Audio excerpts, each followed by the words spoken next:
오늘 함께 은혜 나누실 말씀은 골로새서 2장 6절에서 7절 말씀입니다. 골로새서 2장 6절에서 7절 말씀.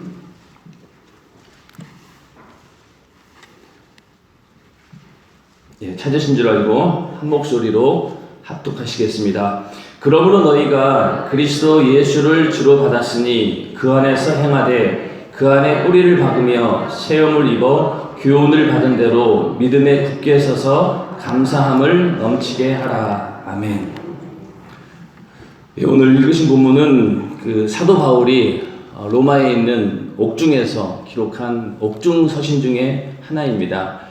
사도 바울이 옥에 갇혀 있다라고 하는 그런 상황은 정말로 인간적으로 봤을 때는 굉장히 비참한 상황이고, 또 주의 일을 열심히 하는 자에게 주는 대가치고는 너무나 가혹한 그런 현실이기 때문에 평범한 사람 같으면은 내가 이렇게 주를 위해서 목숨 걸고 이렇게 복음을 전하고 이런 일들을 하고 있는데 그 결과가 이렇게 옥중살이가 연속되어지는 것에 대해서 사실 그 자체를 가지고 감사한다라는 것은 굉장히 어려운 일입니다. 힘들고 어려운 가운데서 억지로 자기 자신 하나 버티는 것도, 그 신앙을 유지하는 것도 어려운 일인데, 사도 바울은 그 가운데서도 너희가 믿음에 굳게 서서 감사함을 넘치게 하라, 이렇게 말씀하고 있습니다. 사도 바울은 언제나 자기가 말한 것에 대해서 절대로 그 말은 이렇게 하고 행동은 따로 하는 그런 사람이 아니라 늘 말과 행동이 함께 합해졌던 그런 사람이었고, 오히려 많은 성도들에게 너희는 나를 본받는 자가 되어라 라고 할 정도로 믿음에 있어서 많은 사람들에게 본이 되었던 그런 사람인데, 이렇게 감사함을 넘치게 하라, 이 말도 자기가 감사하지 않고는 절대로 그렇게 말할 수 없는 것입니다. 사도 바울은 이 옥중에 있으면서도 넘치게 감사를 하고 있었고, 또 그렇게 성도들에게도 감사를 하라라고 이렇게 권면하고 있는데, 이 감사라고 하는 것은요, 이게 참 어떻게 보면은 우리 가운데서 이게 참 나오기 힘든 그런 속성입니다. 왜냐면은 인간이 원래부터 그 죄를 짓게 되었는데, 그 죄의 출발이 어디에서 시작되었습니까? 바로 교만이죠. 교만인데 이 교만한 사람은 절대로 감사하지 않습니다. 그리고 감사의 반대가 불만불평이기 때문에 항상 불만불평으로 시작이 되어지고, 그것이 더 나아가서는 교만함이 되기 때문에 우리 인간의 입장에서 인간의 속성을 가지고 감사한다라고 하는 것은 굉장히 어려운 일입니다. 우리가 하나님 앞에 감사한다라고 하는 이야기는 그냥 입으로만 나오는 것이 아니라 진정으로 우리의 심성, 뿌리 가운데서 나오는 그런 것이 바로 감사입니다. 정말로 감사하다라고 하는 것을 경험해 보지 않고는 이 감사가 안 나오는 거죠.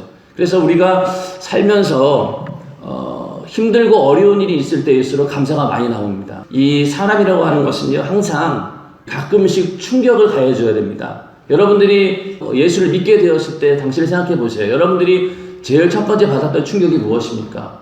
나는 죄인이구나. 그 죄로 인해서 영원히 지옥 갈 수밖에 없구나. 이런 어떤 충격을 먼저 받으셨어요. 그렇죠? 저도 그렇습니다. 먼저 받은 것이 나는 그래도 나름대로 삶을 살아가는데 성실하게 살았고, 다른 사람한테 손가락질 받지 않을 정도로 윤리적 도덕적으로 흠없이 산다고 살았는데 내가 죄인이라니. 처음에는 거부했지만은 점점 하나님 말씀 앞에 내 불의가 드러나고, 이게 정말로 죄구나 라고 알게 되었을 때 충격에 빠지게 되죠. 내가 죄인이었구나.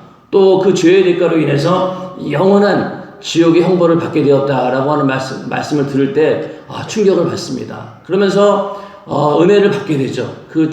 내가 죄인이구나라고 뜨겁게 회개하며 하나님께서 그 회개한 자에게 은혜를 베푸셔서 예수 피의 공로로 구원받게 하시고, 또 그것도 모자라서 우리에게 성령을 보내주셔서 성령으로 거룩한 삶을 살 수 있도록 인도해 주셨습니다. 하나님께서 우리에게 큰 은혜를 베푸신 거죠. 우리가 거기에 대해서 감사할 수 있는 이유는 바로 내가 죄인이었구나 라고 하는 그 충격이 너무나 크기 때문에, 그 충격이 큰 만큼 하나님께 더 큰 감사를 하게 되는 것입니다. 예수 믿기 전에 정말로 방탕하게 살았고 정말로 죄인처럼 그렇게 살았던 사람은 오히려 그 감사의 분량이 더 크죠.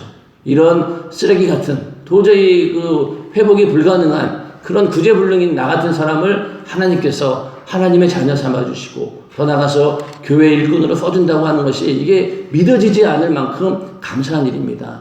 그렇게 해서 우리가 은혜를 받고 거기서부터 감사가 시작되는데 세월이 지나면서 점점 우리는 감사를 잊게 되죠. 이제 뭐 내가 예수 믿고 구원받은 건 너무나 당연한 것 아닌가? 그러면서 점점 그 충격이 약해지기 시작합니다. 예전에는 참 감사했던 일들이 점점 그 감사에 대해서 희미해지기 시작했고 오히려 배부른 소리들을 많이 하죠.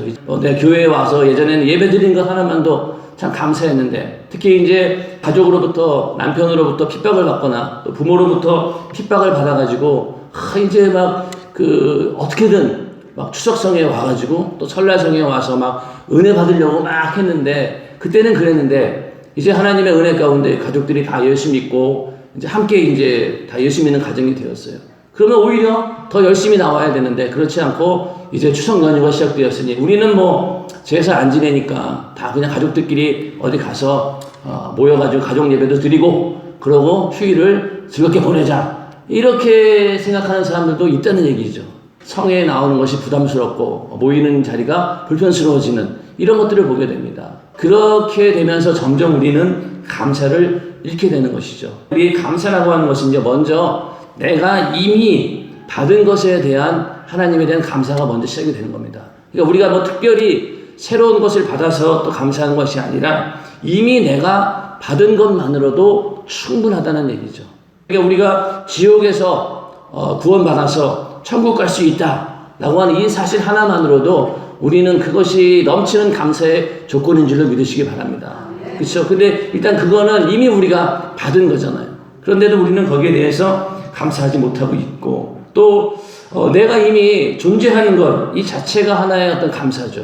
내가 이렇게 살아있다라고 하는 것 또 이렇게 하나님께 예배 드릴 수 있는 이런 환경 가운데 있다라고 하는 것 나라고 하는 존재 자체가 어떻게 보면 그것을 발견했을 때 참 감사한 일입니다. 오늘도 이 자리에 이렇게 우리가 건강한 몸을 가지고 와서 하나님 앞에 예배 드릴 수 있다고 하는 것 이것이 큰 축복이죠. 누구에게는 정말로 간절한 소망이겠어요. 병상에 누워가지고 일어서지 못하는 사람들 그런 분들은 정말로 그 마음의 소원이 한 번이라도 건강한 몸을 가지고 와서 하나님 앞에 예배드리기를 간절히 사모하는 그런 사람들도 많이 있다는 얘기죠. 이렇게 건강하게 살아있다라고 하는 것 존재하고 있다고 하는 것 그 자체가 하나님께 큰 감사의 조건이 된다고 하는 것 이것이 우리의 믿음이 되어야 됩니다.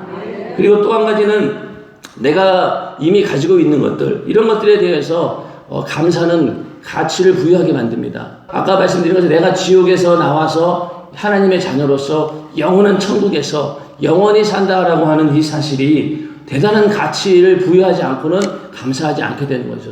그게 만약에 별거 아니고 뭐 기독교인이면은 당연히 지옥 가지 않고 천국 가는 거 당연한 거 아니야? 이렇게 생각하는 사람들은 절대로 거기에 대한 감사가 나올 수가 없습니다. 그러나 그 지옥의 형벌이라고 하는 것이 얼마나 두려운지 알고 거기에서 우리는 가까스로 구원받은 자다. 절대적인 하나님의 은혜, 그 다른 방법이 아니고 오직 하나님의 은혜로 내가 구원받을 수밖에 없었다라고 한다면요. 그 자체가 엄청난 가치가 있는 것이죠.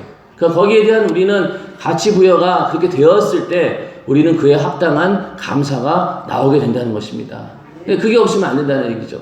요즘 목사님께서 계속해서 천국과 지옥에 대한 얘기를 하시면서 특히 우리 성도들이 지옥 가지 않기를 간절히 바라는 그 마음이 점점 더 이렇게 강해지시는 것 같아요. 왜 그럴까요? 이제 목사님께서 연세가 있기 때문에 우리 모든 성도들은 간절히 120살까지 살기를 원하지만은 그 하나님 뜻대로 이게 우리 뜻대로 되는 게 아니잖아요. 그렇죠? 목사님 입장에서는 이제 내가 목회를 언제까지 할지 모르는 상황에서 우리 성도들이 정말로 자기 가족보다도 더 사랑했고 자기의 모든 것을 당신의 모든 것을 다 던져서 목회한 이 성도들이 만약에 예수를 이렇게 믿다가 지옥 가버리면 어떡하냐 이거죠. 목사님께서 설교 가운데 얘기하시기를 가장 불행한 사람은 예수 믿지 않고 지옥 가는 사람인데 더 불행한 사람은 누구냐? 예수 믿는답시고 교회에 와가지고 앉아 있으면서 끝까지 믿음을 지키지 못해서 지옥 가게 되는 그런 사람들이 정말로 더 불행하다 이렇게 말씀하고 있지 않습니까?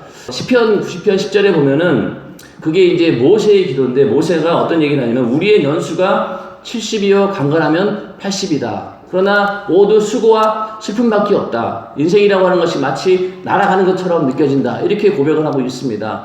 그 얘기는 뭐냐면은 이 모세는 하나님께서 정말로 이스라엘 백성들을 애굽으로부터 구원하기 위해서 세우신 위대한 지도자였고 능력 있는 지도자였습니다. 그리고 하나님께 정말로 귀하게 쓰임받은 그런 사람인데 결론적으로 모세는 그렇게 간절히 하나님께서 가라고 하신 가나안 땅에 들어가지 못하고 들어가기 전에 죽음을 맞이하게 됩니다. 이게 얼마나 이게 안타까운 일이겠어요. 자기가 정말로 그 많은 수백만 명의 그 이스라엘 백성들을 끌고 광야 가운데서 그렇게 고생해가면서 그 달래기도 하고 기도하기도 하고 하나님께 울부짖어 정말로 그들의 영혼을 위해서 간절히 기도하면서 광야에 40년을 보내고 어떻게 정말로 우여곡절 끝에 거기까지 왔는데 하나님께서 가나안으로 가지 못한다고 했을 때 그 절망이 얼마나 대단했겠습니까? 모세는 120살을 살았습니다. 그리고 그가 죽을 때 눈도 흐리지 않았고 또 기력도 쇠하지 않았다. 그러니까 아주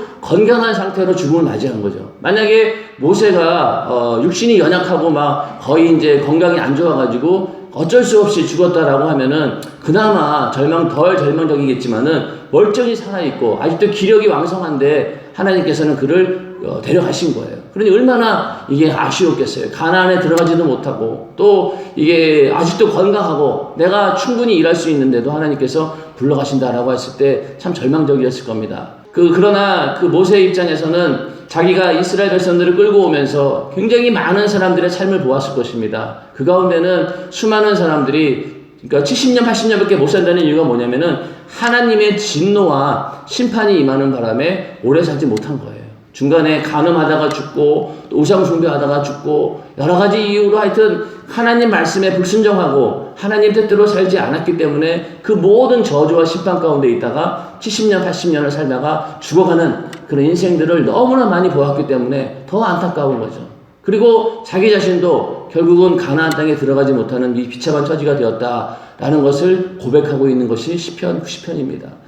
그렇기 때문에 우리도 이 인생에서 앞으로 어떻게 될지 우리는 아무도 모르는 거죠. 사람이 나이가 먹게 되면은 철이 든다고 합니다. 사람이 죽음을 맞이할 때 내가 누구한테 잘못한 것 있으면은 꼭 죽기 전에 화해를 한다거나 아니면 이렇게 정리를 잘하고 죽는 것이 인간의 어떤 그 기본적인 성품인 것 같아요.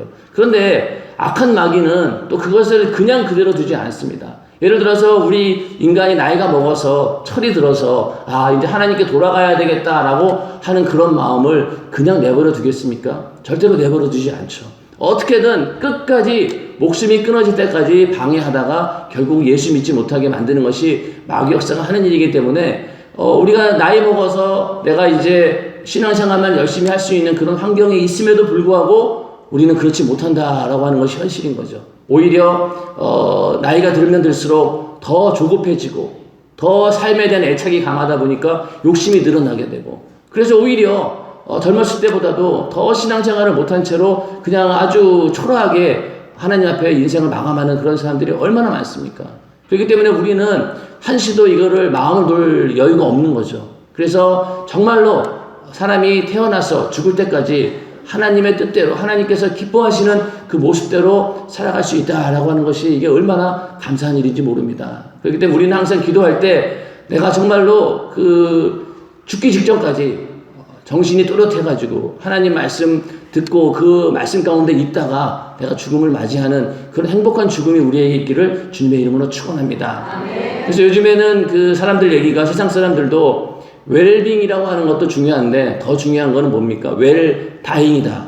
그래서 얼마나 잘 죽느냐가 굉장히 중요한 행복의 조건이라고 얘기를 합니다. 그러니까 사는 것도 중요하지만은 어떻게 잘 죽느냐. 특히 예수 믿는 우리에게 있어서는 끝까지 천국이라고 하는 것을 믿음으로 놓치지 말고 끝까지 내 믿음 잘 지켜서 천국에 무사히 입성하게 되는 것. 이것이 유일한 소망이 되어야 되는 것입니다. 그래서 이렇게 그 내가 받은 은혜와 그 사랑에 대한 감사 이것이 우리에게 늘 절정을 이룬다라고 하는 것은 내가 지옥에서 영원한 형벌에서 내가 죄사함 받고 하나님의 은혜 가운데 내가 구원을 받았다. 이것이 우리에게 최고의 감사가 되어야 되고 또 담임 목사님께서도 늘 하시는 얘기가 우리의 감사의 조건은 다른 데 있는 것이 아니라 바로 그 영적인 부분에 있는 것이다.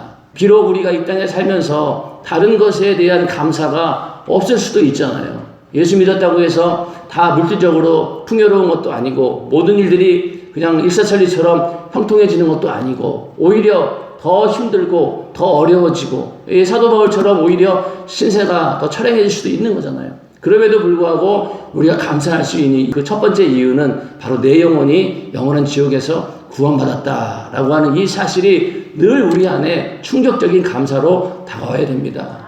그래야지만이 우리 안에 먼저 이 뿌리에서 나오는 이 감사가 있을 수 있다는 얘기죠. 그래서 이 골로새서는 그 감사를 넘치게 해야 된다라고 했을 때 그럼 어떻게 해야 되느냐? 감사가 넘치려면은 먼저 어떤 감사가 있어야 되겠습니까? 아까 처음에 말씀드린 내가 영원 구원받은 감사도 있겠지만은 이 감사라고 하는 것은 그 도저히 감사할 수 없는 그런 상황이라 할지라도 감사할 수 있는 이런 마음이 있어야 됩니다. 성령 충만하다라고 했을 때 그 증거가 무엇이냐면 바로 이 감사입니다. 그래서 항상 기뻐하라, 쉬지 말고 기도하라, 범사에 감사하라. 이는 그리스도 예수 안에서 너희를 향하신 하나님의 뜻입니다. 성령 충만함 받은 다음에 우리가 성령 충만함을 유지할 수 있는 이 비결은 세 가지인데 바로 항상 기뻐하는 것하고 쉬지 말고 기도하는 것 그리고 범사에 감사하는 것. 이 세 가지입니다. 이게 하나님의 뜻이죠. 성령 충만한 사람에게는 이렇게 기쁨이 있고 또 감사가 있고 하나님을 향한 끊임없는 기도가 있다는 것입니다. 이게 증거인 것이죠. 그렇기 때문에 우리가 이 성령 충만하다라고 하면은 그 감사가 넘쳐나게 되어 있습니다. 그래서 오늘 읽으신 그 골로새서를 보면은요, 골로새서 3장을 보세요. 3장 15절을 보겠습니다. 15절을 보면요, 한번 같이 읽어볼까요? 시작. 그리스도의 평강이 너희 마음을 주장하게 하라. 평강을 위하여 너희가 한 몸으로 부르심을 받았나니 또한 너희는 감사하는 자가 되라. 감사를 얘기하고 있죠. 그 다음에 16절도 읽어보겠습니다. 그리스도의 말씀이 너희 속에 풍성히 거하여 모든 지혜로 피차 가르치며 권면하고 시와 찬미와 신령한 노래를 부르며 마음에 감사함으로 하나님을 찬양하고. 또 감사 얘기가 나오죠. 17절에 가면요, 또 무엇을 하든지 말에나 일에나 다 주 예수의 이름으로 하고 그를 힘입어 하나님 아버지께 감사하라 라고 얘기하고 있습니다. 3절 이 짧은 이 골로새서 4장밖에 안 되는 이 짧은 성경 속에 감사라고 하는 말이 굉장히 많이 나옵니다. 그리고 4장 2절에 보면은요, 4장 바로 옆에 있죠. 4장 2절에 보면은 기도를 항상 힘쓰고 기도에 감사함으로 깨어있으라 이렇게 얘기하고 있습니다. 이게 감사에 대한 얘기를 굉장히 많이 하고 있는 것이죠. 그래서 거의 7번 짧은 이 그 성경 속에 7번이나 감사에 대해서 강조를 하고 있습니다. 근데 이것이 과연 이제 어떻게 가능하냐 이건데 아까 말씀드린 것처럼 먼저 도저히 감사할 수 없는 그런 상황에서 우리가 감사해야 되는데 도저히 감사할 수 없는 상황에서 감사할 수 있기 위해서는 먼저 이 감사를 할 수 있는 조건에는 깨달음이 있어야 되는데 그건 바로 뭐냐? 하나님의 섭리에 대한 깨달음이 있어야 된다는 얘기죠. 자, 우리가 신앙생활을 오래 한 사람과 오래 하지 않은 사람의 차이는 뭐냐면요, 인내함의 차이가 있어요. 그렇죠? 예수를 처음 믿은 사람들은요, 아직까지 이런 많은 하나님과의 관계 속에 경험이 없기 때문에 어떤 일이 생기면은 금방 이게 감정으로 왔다 갔다 하는 거예요. 이거 어떡하지? 불안해하고 염려하고 걱정합니다. 그런데 신앙생활을 오래 하면서 하나님의 어떤 하나님 역사를 많이 경험하신 분들은 그래 지금은 이렇지만은 나중 가면 하나님께서 분명히 더 좋은 길로 이루어 주실 것이다 라고 하는 그런 믿음이 있다 보니까 그런 환경이 그렇게 두렵지 않습니다. 오히려 이번에 하나님께서 나에게 더 좋은 감사의 조건을 주시기 위해서 이러한 고난을 주시는구나 라면서 오히려 그 가운데서 감사할 수 있는 여유가 생긴다는 얘기죠. 그런데 아주 예수를 처음 믿는 사람들이나 또 믿음이 많이 떨어지고 성령 충만함이 떨어지게 되면 어떻습니까? 닥쳐지는 이 환경 자체에 두려움을 느끼게 되고 거기서 감사는커녕 항상 불안해하고 오히려 그러다가 전혀 하나님의 뜻과 반대되는 그런 상황으로 결정을 하게 되고 그 길로 가게 되는 그런 사람들도 많이 있다는 얘기입니다. 그렇기 때문에 먼저 하나님의 섭리를 깨닫는다라고 하는 것이 굉장히 중요한데 사도 바울은 모든 것이 합력하여서 선을 이룬다라고 고백하고 있죠. 그러니까 사도 바울도 굉장히 많은 고난과 역경을 통과하면서 터득한 거예요.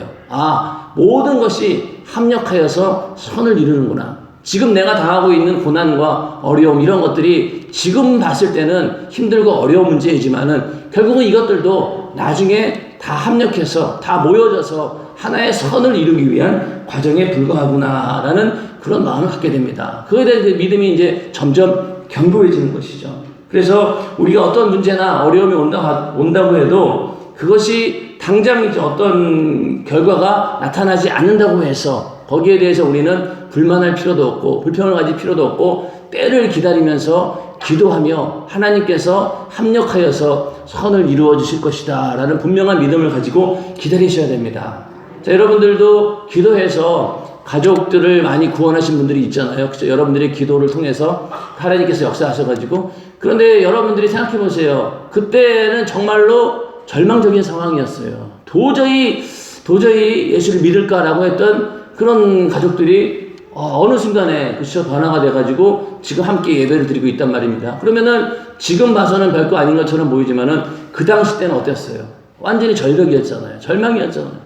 도저히 살 길도 없었고 이거는 도저히 불가능한 일이라고 스스로 포기하고 있던 일이었는데 어떻게 되었습니까? 세월이 지나면서 모든 것들이 합력하여서 선을 이루고 있다는 말씀이 맞구나 라고 우리가 인정하지 않을 수밖에 없는 그런 상황들이 우리에게 너무나 많다는 얘기죠. 그런데 우리는 여러 가지 문제들을 위해 항상 조급해하고 하나님의 뜻이 어디 있지라고 굉장히 거기에 대해서 막 호들갑을 떱니다. 그러나 다 그것이 소용없는 일이에요. 결국은 이 기다려야지만이 해결되는 문제들이 더 많다는 얘기입니다. 여러분들도 오늘 여러 가지 문제들을 가지고 기도하시겠죠. 절박합니다. 어느 누구보다도 절박한 문제겠죠. 그러나 그것이 조급하다고 해서 내가 서두른다고 해서 절대로 이루어지는 아니란 얘기죠. 끝까지 우리는 인내함으로 믿음을 가지고 기도하고 모든 일들이 합력하여서 선을 이룰 것이다 라는 그런 믿음을 가지고 기도할 때 때가 되면 하나님께서 역사하게 된다는 얘기죠. 여러분 절대로 서두르지 마시고 모든 것이 합력하여 선을 이룬다라는 그 말씀을 믿으시고 끝까지 기도하기를 주님의 이름으로 축원합니다.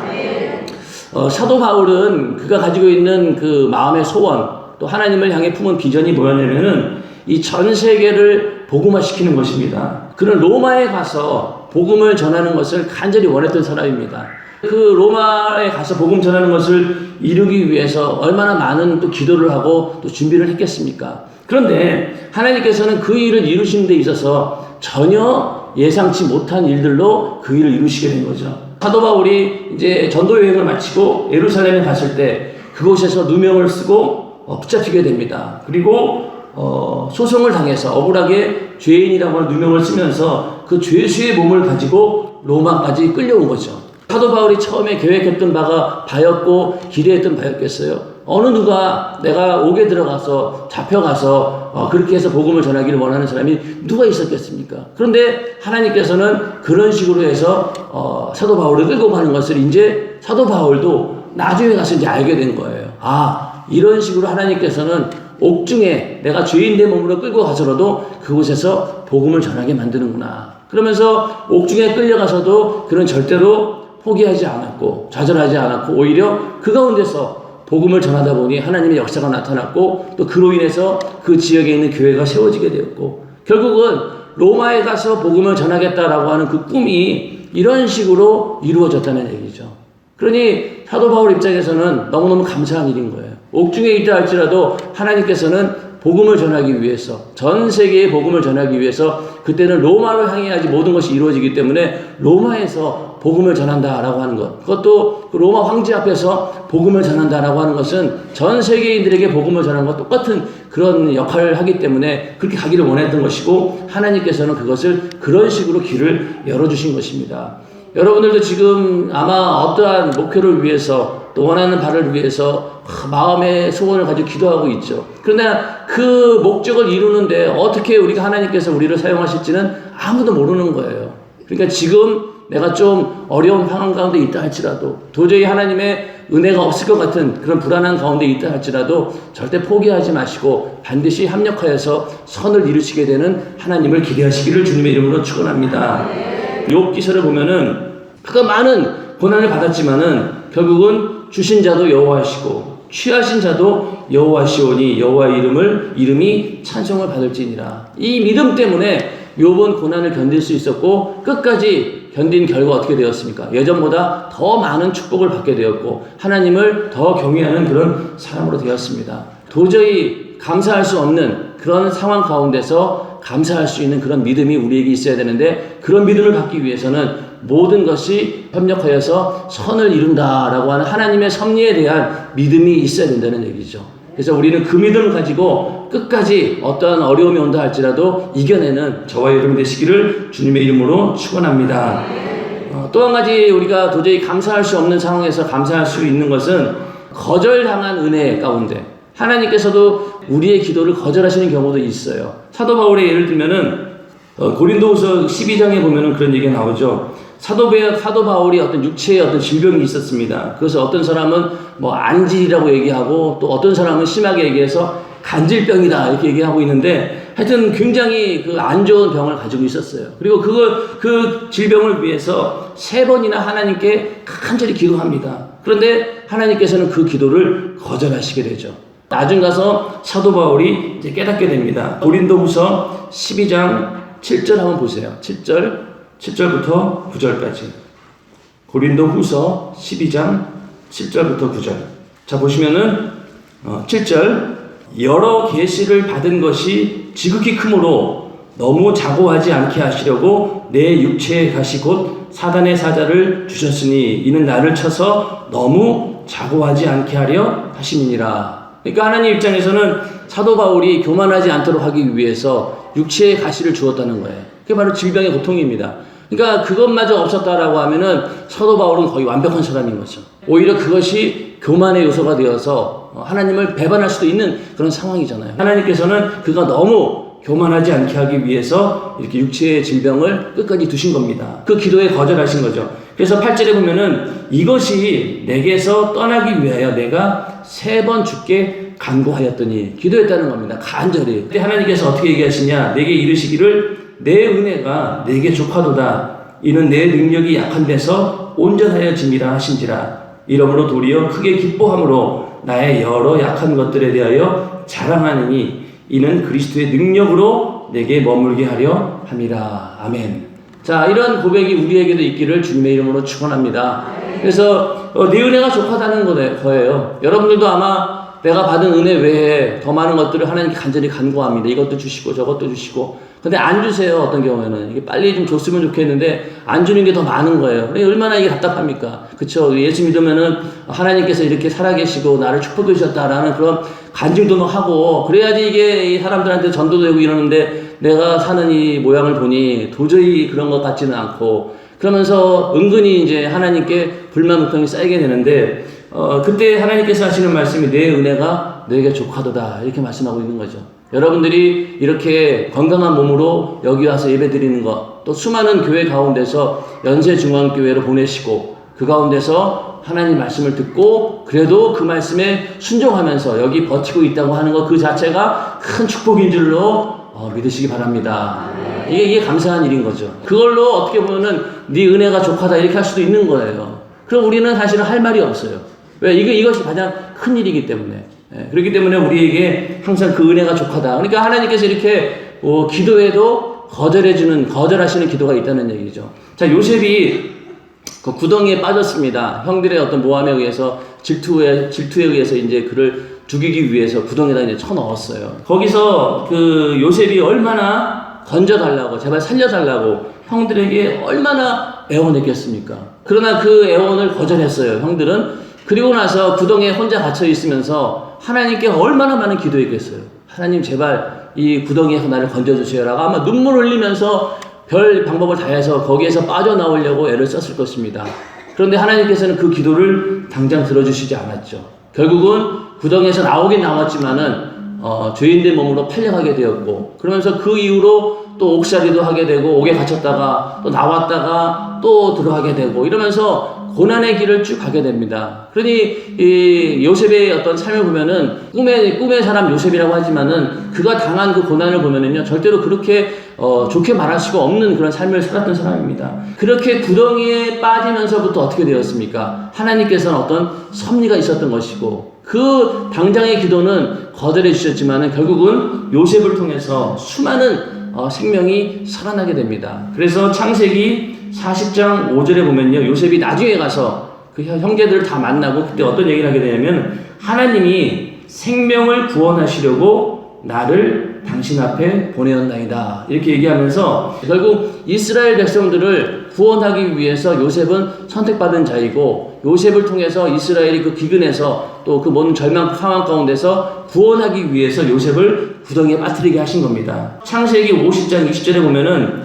그때 이제 형들에게 하는 이야기입니다. 당신들은 나를 해하려 하였으나 하나님은 그것을 선으로 바꾸사 오늘과 같이 만민의 생명을 구원하게 하셨다, 이렇게 얘기하고 있습니다. 형들이 이제 그 요셉에 대해 너무 미안하잖아요.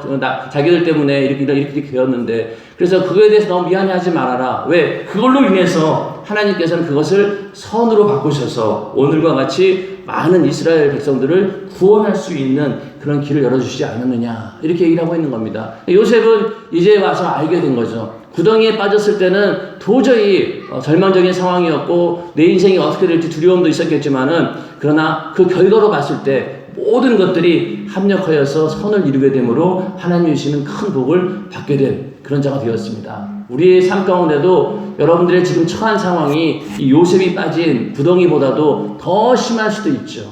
그런 상황이 온다 할지라도 하나님께서 반드시 더 큰 뜻을 이루어준다라고 하는 그런 믿음을 가지고 매일매일 이겨내시기를 주님의 이름으로 축원합니다.